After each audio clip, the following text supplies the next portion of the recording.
Hello mga kabibig! Welcome back sa ating bagong YouTube channel. Ito ang pinakamaingay ng YouTuber sa balat ng YouTube. Ako si Kabibig, maglebak-lebak na ta with evidence as usual.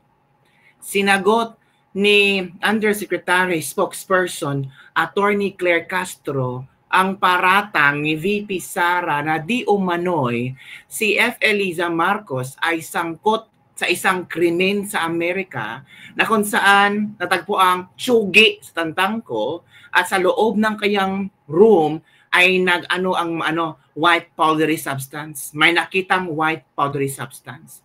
Nako po. Alam nyo ba kung ano ang sagot ni Claire Castro dito? Si VP Sara ay isang source ng fake news. Hala ka. Grabe si Claire Castro ha. Vice Presidente yan pero sinabihan niyang source o mano ng fake news si Vice President Sara Duterte. Matapos itong ipakalat na nahuli umano si First Lady Liza Araneta Marcos sa Amerika at saka nadakip ng International Criminal Court si dating Pangulong Rodrigo Duterte.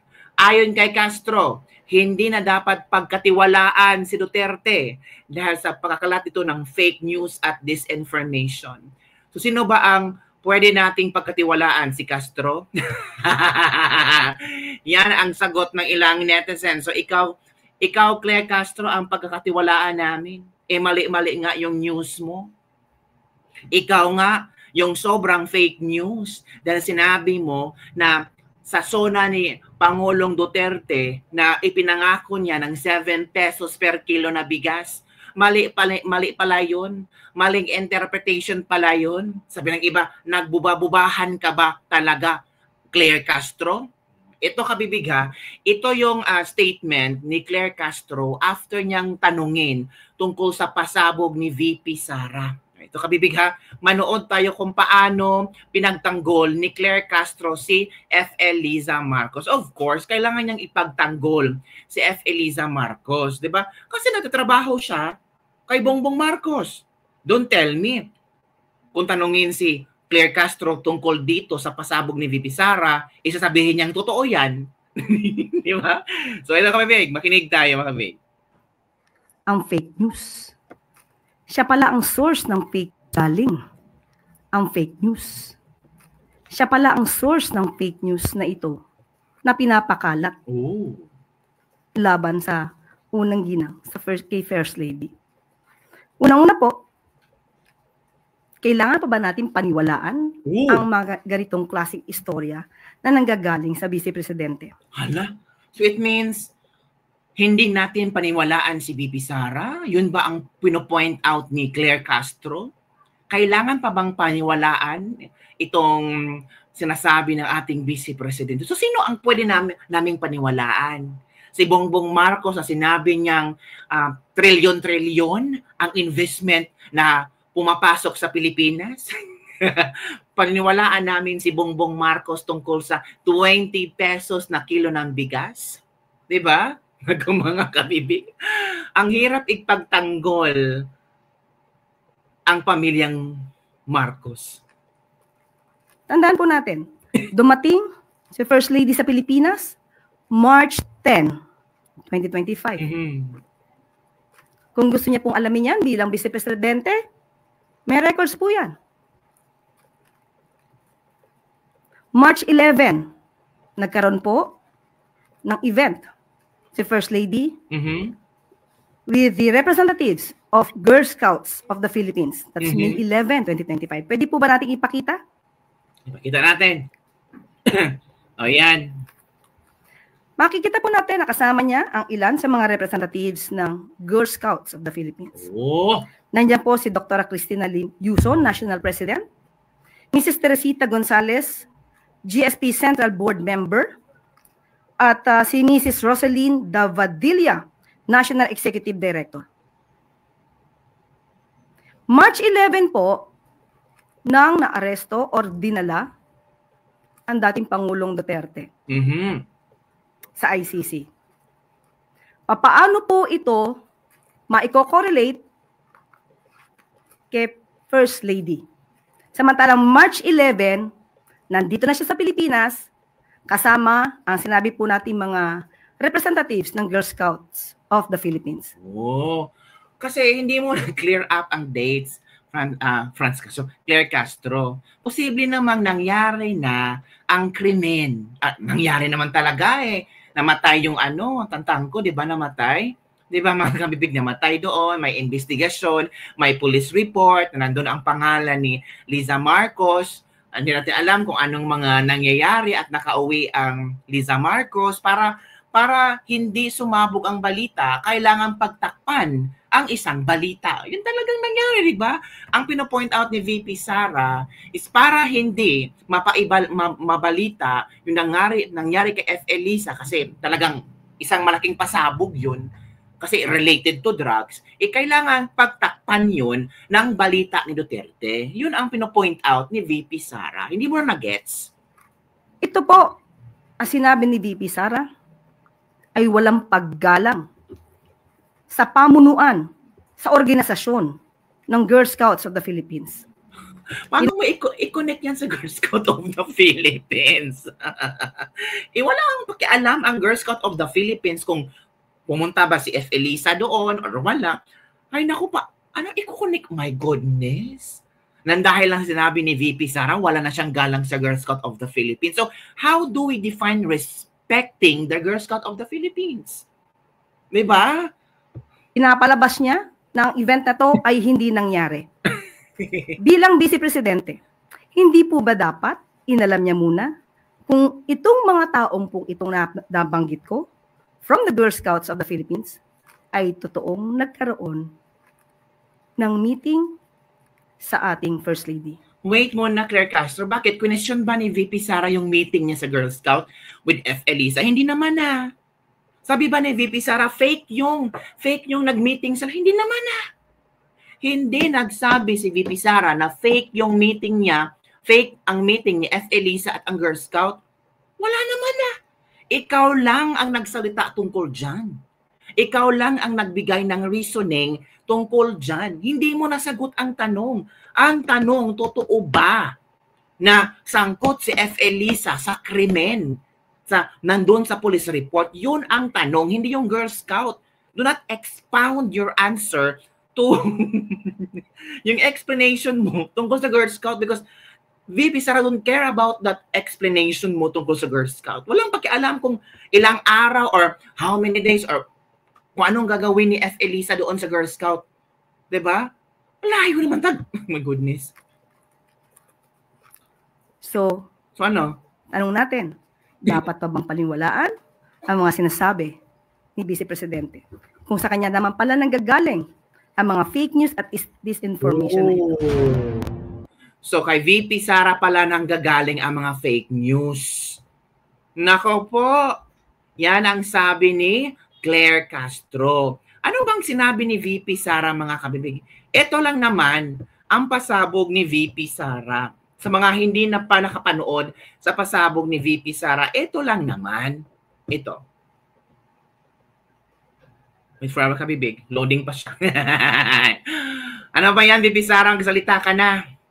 Ano ba to? Naglo-loading? Oh, wait for a while ha. Nag-loading si VP Sara. Kasi kailangan niyang ilabas talaga yung katotohanan. So eto na. Oh, hindi loading si VP Sara kabibig. Sino ba ang loading? Alam mo na kung sino.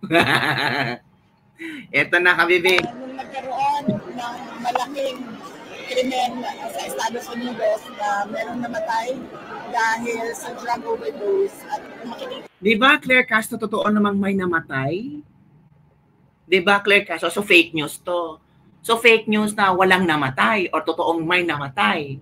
Yun ang tanong, di ba? Hindi yung Girl Scout. Sa police report ay nandoon ang pangalan ni First Lady.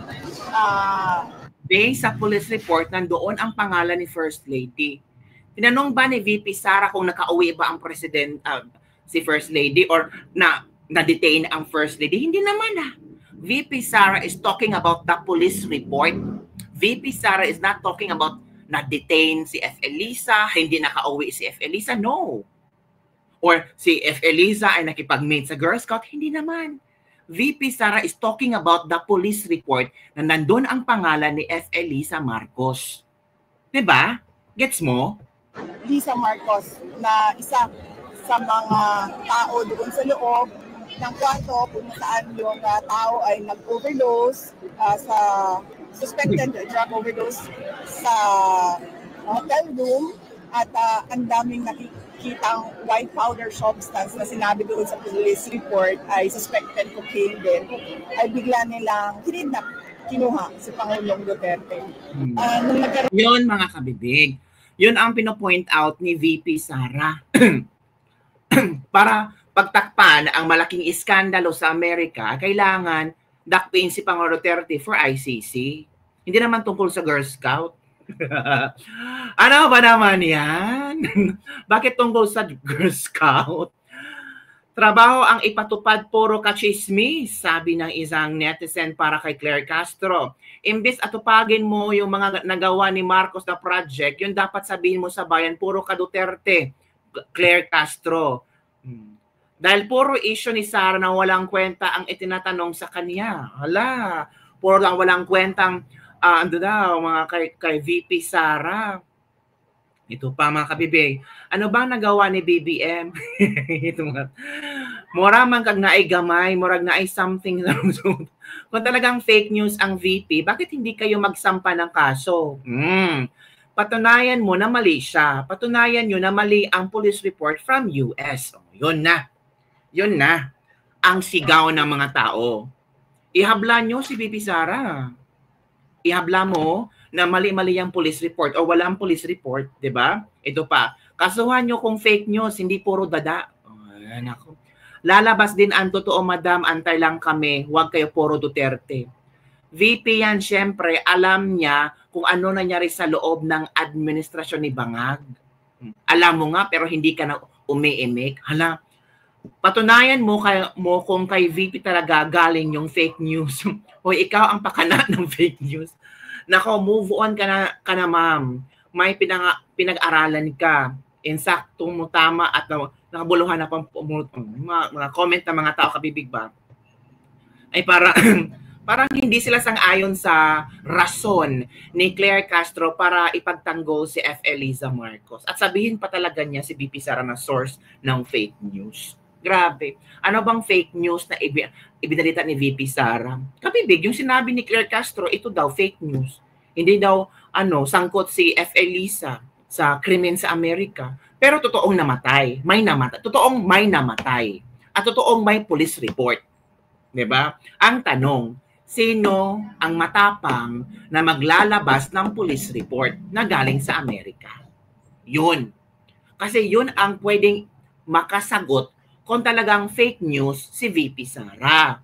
Kasi ang sabi ni VP Sara, galing sa police report. Hindi naman sinabi ni VP Sara na, ay, yan si Lisa Marcos, nakulong yan. Ay, si Lisa Marcos, na-detain yan. Ay, si Lisa Marcos, hindi nakauwi. Hindi naman It's all about the police report. VP Sara never asked kung yung umuwi ba si Lisa o hindi. Ikaw lang, Claire Castro, ang nagpalala. Mas lalo mong idiniin si F. Eliza Marcos. Mas lalong mong sinasabi na may nangyari. Kasi mali-mali yung explanation mo. Hindi mo pinag-aralan kung paano sasagutin ang tanong. Pero ang tanong, malaking tanong kabibig, alam ba niya kung paano depensahan ang pinasabog ni VP Sara? Yun ang malaking tanong. Kasi ang hirap ang hirap ipagtanggol kasi wala kang dokumentong pwedeng isampal mo kay VP Sara. Si VP Sara nagsalita na ganito, ganyan, tungkol sa krimen sa Amerika, yung namatay, may nakitang white powdery substance sa kwarto. The best sabihin mo kay VP Sara na fake news siya, the best way para isampal mo kay VP Sara na fake news siya, hindi picture. Because VP Sara don't care about those pictures. VP Sara, people don't care about whether FL is attending the Girl Scout whatsoever. Ang isampal mo kay VP Sara, police report. Sabihin mo, ito ba yung police report hinahanap mo, VP Sara? Ito ba? O tingnan mo, nandito ba yung mga sinasabi mo? Yun ang dapat mong isampal, Claire Castro. Evidence siya. Kasi may nagpasabog, para tumahimik si VP Sara, isampal mo ang ebidensya. Ang problema, wala kang ebidensya. So ang mga tao, maniniwala pa rin kay VP Sara. Kasi vice presidente, in the same time, hindi naman siya nagsasabi ng mga fake news. Hindi naman siya bubuka-buka ang bibig niya na wala siyang dokumento or hindi yung kung hindi siya handa. Yun ang problema ngayon. Yun ang malaking problema. Mas pinalala mo Claire Castro the way you answer the question. Mas matrigger ang mga taong hanapin ang picture ni F. Eliza na punta ng Girl Scout or whatsoever. Mas matrigger ang mga taong hanapin itong mga na-mention mong pangalan at tanungin kung talagang merong meet and greet sa Girl Scout of the Philippines. Diba? Ikaw yung nagbukas ng maraming pintuan ng curiosity ng mga tao. Kung ano ba talaga ang rason. So yun lang Kabibig ang ating latest lebak-lebak for today. Ano ang inyong opinion? Talaga bang fake news? Source ng fake news si VP Sara? Ayon kay Claire Castro? Don't forget to like, subscribe, and share this video para sa mga latest trending news na ating pag-uusapan. Bye everyone! See you next time!